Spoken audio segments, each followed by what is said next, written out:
ہے کہ لیلۃ العید کے بارے میں بھی کوئی ایسی روایت ہے کہ اس دن بہت زیادہ عبادت کی جائے تو اللہ تعالیٰ مغفرت کا سامان اور بخشش کا سامان اس انسان کے لیے کرتے ہیں اور اس کے درجات بلند کیے جاتے ہیں. کچھ ایسی روایات بھی لوگ بیان کرتے ہیں, تو اس کی صحت کے بارے میں بھی بتائیے, اور اس رات کی اگر کوئی خاص فضیلت ہے تو اس سے بھی ہمیں آگاہ کیجیے.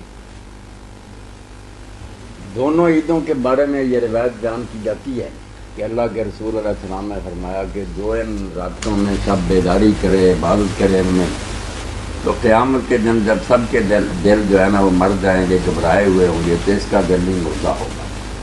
یہ ابن ماجہ میں بھی ہے, دوسری کتابوں میں, مگر روایت نہیں ہے. ان عیدوں میں رات کو عبادت کرنے کی کوئی روایت حدیث کی کتابوں میں صحیح نہیں. جہاں جہاں ہے سلسلہ الاحادیث ضعیفہ میں علامہ البانی صاحب نے وہ ساری اکٹھی کر دی اور سب پر تبصرہ فرما دیا کہ ایک روایت بھی ان میں صحیح نہیں.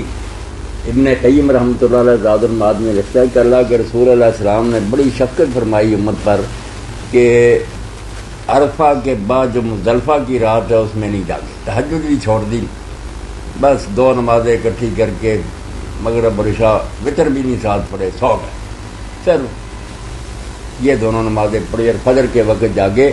یعنی اس رات عید چھوڑ کر, حالانکہ بڑی برکت والی رات ہے کہ مشعر الحرام میں ٹھہرے, سوئے کہ امت بڑی تھکی ہے کہ اتنے دنوں سے بھاگ دوڑ کر رہے ہیں, مینار عرفات مزدلفہ آرام. اس لیے سنت نبی حکمت پر مبنی ہے کہ لوگوں کو تنگ کرنے سے اللہ کو کچھ نہیں ملتا. مناسب موقع پر عبادت بھی ہونی چاہیے, آرام بھی ہونا چاہیے. تو عیدوں میں جاگنے کی کوئی حدیث پاک جو ہے نا صحیح نہیں.